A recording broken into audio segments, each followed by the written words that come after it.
Welcome back to our series on the unification principle, The Path to Happiness. I'm your host, Dr. Tyler Hendricks. We learned in the last session that Jesus came to make us perfect and bring God's kingdom. But he was rejected, and we still have so much sin, and we live in a world of suffering. We surely do not want to reject Jesus when he comes back, so we can benefit by learning what the Bible reveals about the turning point between Jesus being accepted and being rejected. In this session, we're going to examine Jesus' relationship with John the Baptist. He was a great religious leader in Israel, John, at the same time as Jesus. He was also Jesus' older cousin. To understand John, we have to know something about the Jewish religious expectations. Now, the Old Testament ends with the book of Malachi, written about 431 before BCE, before the Common Era. Malachi, in this book, foretold that the prophet Elijah would come again. He wrote, "Behold, I will send you Elijah the prophet before the great and terrible day of the Lord comes." That's Malachi 4:5. So the Jewish people believed that Elijah would come before the Messiah. Who was Elijah? If we go back further, during the period of the divided kingdoms of north and south, Elijah defeated the prophets of Baal on Mount Carmel with the power of God. This is recorded in 1 Kings chapter 18. And then Elijah fled from a wicked queen and ended up ascending into heaven in a whirlwind before he could complete his divine mission, which he passed down to Elisha. But now Malachi said that Elijah would return to open the way for the Messiah. The Jewish people believed in this prophecy, as they believed in all of the scriptures, and they fervently hoped for the advent of the Messiah. Yet we should know that they longed just as eagerly for the return of Elijah. Nevertheless, before any sign of Elijah's coming, Jesus suddenly appeared and claimed to be the Messiah. So it's no wonder that his appearance and proclamation stirred up all of Jerusalem in great confusion. Jesus' disciples were asked questions about Elijah. Let's look at Matthew 17. The disciples went to Jesus and they asked, "Then why do the scribes say that first Elijah must come?"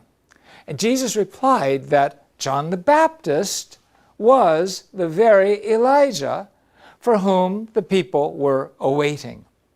This is recorded in Matthew 11 and Matthew 17. Now, contradicting what Jesus said, John the Baptist himself flatly denied that he was Elijah. Read the Gospel of John 1:21. The Jewish scribes believed in John the Baptist, not Jesus. Jesus was uneducated, and he suddenly appeared and he made big claims with no apparent foundation. He called himself the Lord of the Sabbath, even though he broke the Sabbath laws. Jesus' disciples were simple fishermen, tax collectors, even prostitutes, sinners, with whom he would eat and drink when the Jewish people were fasting. But he claimed that he was equal with God and that no one could enter heaven except through him. Thus, to the Jewish people who lived according to the Old Testament law, Jesus' words and deeds appeared to attack God.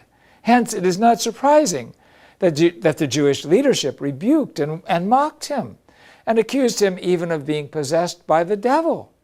On the other hand, John the Baptist, he was born to a prominent family. He was the son of Zechariah, a high priest. The miracles and signs surrounding John's conception and birth were well known, and they surprised all the hill country of Judea. Furthermore, John led an exemplary life of faith and discipline in the wilderness, surviving on locusts and wild honey. He was well educated. He was famous for his powerful ministry of repentance, and he had thousands of followers. Some people even thought he might be the Messiah. So considering these circumstances, when the people of Jesus' day compared Jesus and John the Baptist, without a doubt, John's words had more credibility. Since the people believed John, they considered Jesus' words to be a fabrication, concocted to support his dubious claim to be the Messiah. Consequently, Jesus was condemned as an impostor. Since pious Jews would not even consider denying the scriptural words that Elijah must come before the Messiah, they were left with no other choice but to disbelieve in Jesus. Let's do a little more assessment of John the Baptist. The angel Gabriel actually spoke to Zechariah about John. Zechariah was John's father. The angel told John's father, "And he, John, will go as a forerunner before the Lord in the spirit and power of Elijah, to turn the hearts of the fathers back to their children, and the disobedient to the wisdom of the just, to make ready for the Lord a people prepared for him." It's in the Bible, Luke 1:17.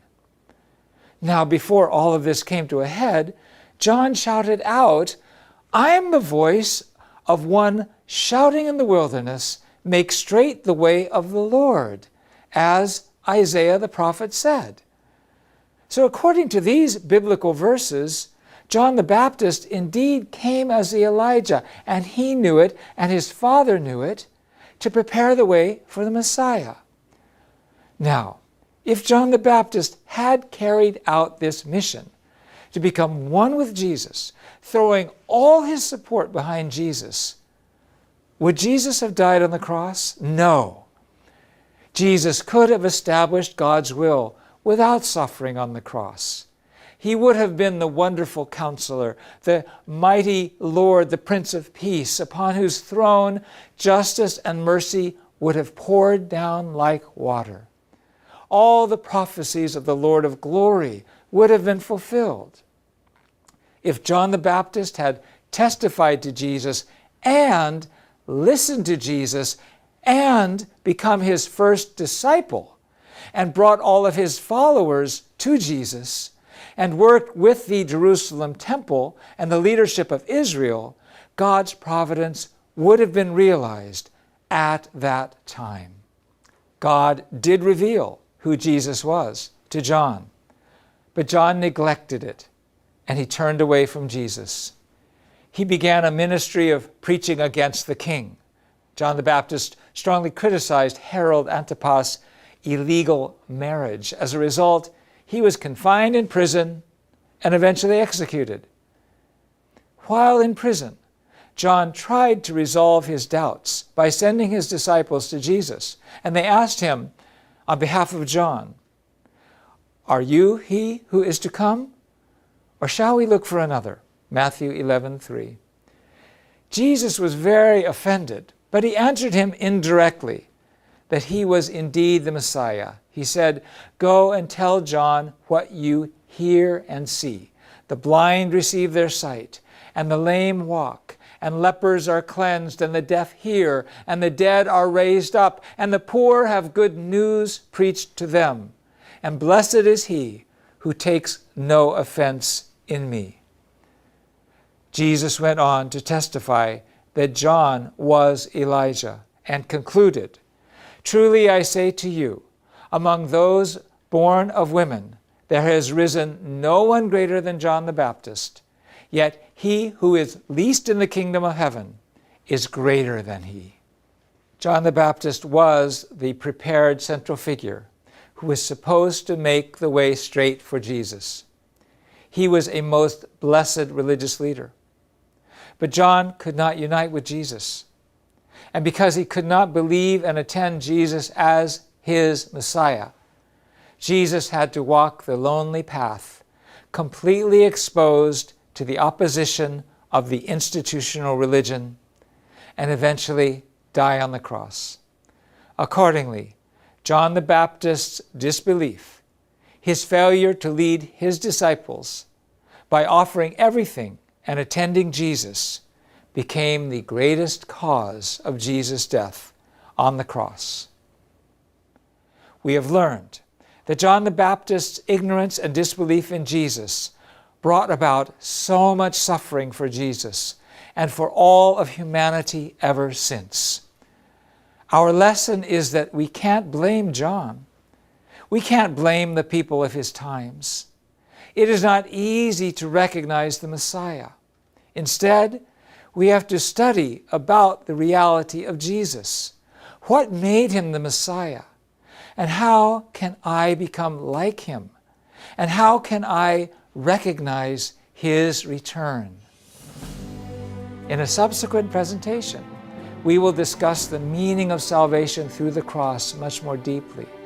But first, let us talk about what happened right after the cross, and that is the resurrection. I think you'll find it interesting because we make it very realistic. Thanks for listening, and God bless you.